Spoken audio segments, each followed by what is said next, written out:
Hi, welcome to my channel. Today we are going to learn about how to create diamond using Blender. First go to Preferences, Add-ons, and search for Extra Objects. Uncheck Enabled Add-ons. Check Add Mesh, Extra Objects. Save Preferences. Now right-click, go to Mesh, select Diamonds.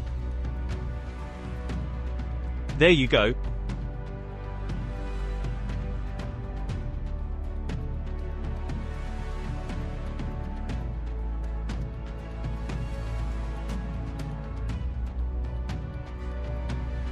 Now add a material to the object. And add some lights in the floor.